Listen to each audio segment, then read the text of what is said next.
A TV Pet Show está de volta à Clínica Veterinária São Francisco para mais uma conversa com o Dr. Ricardo Renz. E dessa vez iremos abordar um assunto de extrema importância e que é motivo de muita preocupação, não só para quem tem animais de estimação, mas para boa parte da população brasileira.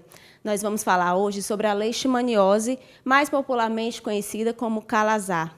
Doutor Ricardo, mais uma vez, muito obrigada. Estamos preparados agora para mais uma aula. Foi muito sucesso a entrevista anterior e nós agora vamos com esse assunto que é uma preocupação. E a primeira coisa que eu pergunto é o que é exatamente o calazar? Bom, o calazar é uma doença infecciosa comum aos animais e ao ser humano. Então, por isso ela é denominada uma zoonose. Ela é transmitida por um flebótomo, que muitas pessoas chamam de mosquito. Na verdade, não é um mosquito, ele não se multiplica na água parada.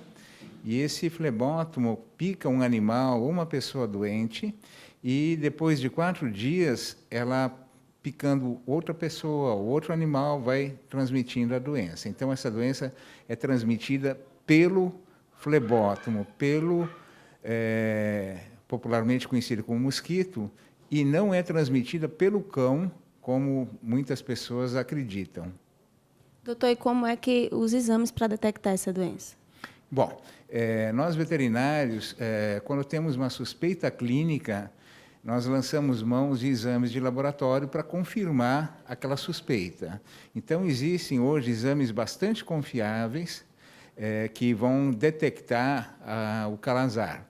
Esses exames podem ser feitos em clínicas particulares, ou então no próprio centro de zoonoses, que são exames bastante confiáveis. Quais os principais sintomas nos cães e no ser humano? Nos cães, o principal sintoma, eu digo sempre que nos cães o calazar é uma doença dos 100 sintomas, tanto com S como com C. Existem animais totalmente, aparentemente normais. Quando vão fazer o teste, eles dão positivo. Então, são animais contaminados, não necessariamente doentes. Agora, sintomas principais do animal doente seriam, primeiro, mudança de comportamento. Aquele animal que era ativo, esperto, brincalhão, passa o maior tempo deitado, dormindo, ou então ele começa com emagrecimento sem causa aparente, feridas na pele, caspa, lesões nas orelhas, principalmente sangramento na ponta das orelhas, sangramento pelo nariz, às vezes pode ocorrer também diarreia, vômito, tosse, convulsão. Então, qualquer sintoma desses pode ser sintoma de calazar. A gente diz que qualquer sintoma pode ser sintoma de calazar. Doutor, e como é que a gente pode se prevenir? Em primeiro lugar, a prevenção do calazar é o combate ao transmissor, que é o flebótomo, esse mosquito. Na verdade, ele não é mosquito porque ele não se multiplica na água parada. O flebótomo, o transmissor do calazar, se multiplica onde tem matéria orgânica em decomposição. Isso seria lixo, frutas podres caídas, folhas em decomposição, estrume, fezes de animais. Então, onde tem matéria orgânica em decomposição é o habitat, é o incubatório desse flebótomo. Então, o combate, principalmente a higiene dos quintais, né, dos locais públicos também, isso é importante como prevenção de modo geral. No cão, existem várias maneiras de prevenir, começando pelas vacinas. Hoje existe uma vacina que é eficaz contra o calazar, coleiras e qualquer repelente que afaste o flebótomo do animal, e são bastante eficazes as coleiras. Existem produtos que aplicados na pele também, sob forma de spray, ou então spot-on, que são eficazes, que mantêm o mosquito longe, o flebótomo longe do cão. Essas são as principais formas de prevenção. Doutor, e existe mesmo um tratamento eficaz e esse tratamento é permitido aqui no Brasil? Bom, o tratamento sempre existiu na Europa, Portugal, Espanha, Itália, França, sempre se tratou o calazar, nunca se deixou de tratar o calazar. No Brasil existia uma portaria que proibia o tratamento. Essa portaria foi revogada e hoje, inclusive, a Anvisa aprovou o primeiro medicamento especificamente para o tratamento do calazar. E isso abriu, digamos, a possibilidade, né, legalmente, de haver o tratamento legal dentro do Brasil. Doutor, e uma vez iniciado o tratamento, o animal ele não transmite mais? Bom, uma das vantagens do tratamento é reduzir ou anular a infectividade dos animais. Antes de tratar, por ser uma doença que tem interesse em saúde pública, antes de nós tratarmos, nós temos que primeiro nos assegurar que esse animal não represente um perigo para a família, para os vizinhos e para a sociedade de modo geral. Uma vez garantida essa possibilidade, então se escolhe o tratamento. No caso, hoje, nós podemos usar o miltefosine, que é o produto que foi liberado pela Anvisa, e isso, no mundo inteiro, ele é usado e garante a sua segurança. E a liberação do medicamento, que o senhor, antes da entrevista, o senhor havia nos falado, o senhor acha que é um avanço mesmo no tratamento? No momento que a Anvisa, né, que os órgãos responsáveis liberem um tratamento que ele é específico para o tratamento do calazar, então seria já a permissão oficial do tratamento do calazar no Brasil. Doutor, e com a liberação desse medicamento, o veterinário pode tratar um animal sem perigo de ser advertido pelo Conselho Federal de Medicina?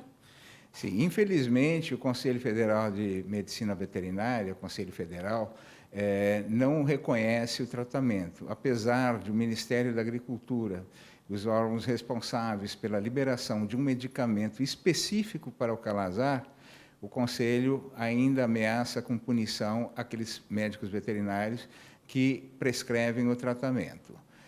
Acredito que, em breve, esse assunto será pacificado e que o Conselho volte atrás e reconheça o tratamento e que os veterinários possam livremente prescrever a medicação para o calazar, tratar o calazar.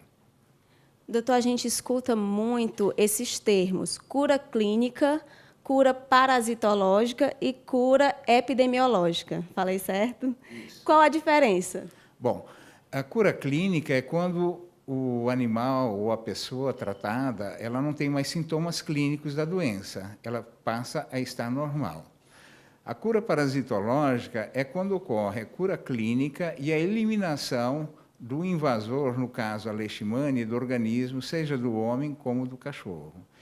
No caso do calazar, existe a cura clínica, tanto para o ser humano como para o cachorro, para o cão, mas nem sempre existe a cura parasitológica. Isso quer dizer que se o animal está curado, não tem sinais da doença, mas ele ainda tem a leishmania no organismo, normalmente na medula óssea, ou então no baço, nos órgãos linfóides. Isso também não representa um risco para transmissão dos flebótomos. Então, nesse caso, a gente fala em cura epidemiológica, porque aquele animal que fez o tratamento, está curado clinicamente, ele tem a leishmania na medula, no baço, mas ele não infecta flebótomos. Então, a doença fica restrita, né? O parasita fica restrito àquele animal. Então, isso é chamado de cura epidemiológica, quando ele não representa risco à saúde pública ou a transmissão de outros animais. Tá bom? Doutor, em qual situação o senhor não recomenda o tratamento? Bom, primeiro, para começar o tratamento, precisa ter uma responsabilidade do proprietário, a colaboração para ele que siga estritamente as normas, né, indicadas pelo veterinário. Não só quanto ao tratamento, como o retorno à clínica para revisões, para avaliações e exames complementares. Então, isso, o próprio tratamento, às vezes, demanda despesas que o proprietário, muitas vezes, não pode arcar. Então, ele prefere fazer eutanásia. O animal que não pode ser tratado deve ser eutanasiado, até por questão humanitária, porque senão ele vai morrer da doença, vai morrer sofrendo. Então, nesses casos, né, ao bem da saúde pública e ao bem do próprio animal, é recomendada a eutanásia. Outras vezes, o animal chega em estado praticamente terminal, já com insuficiência renal ou insuficiência hepática, e, nesse caso, não há reversão do quadro clínico. Então, para que o animal não morra sofrendo, não morra digamos assim, em condições de penúria física e dor, a gente recomenda também a eutanásia. E depois que se encerra o tratamento, o animal pode voltar a levar uma vida normal? Quais são as principais recomendações? Bom, um animal tratado, na maioria das vezes, o tratamento dá muito bom resultado.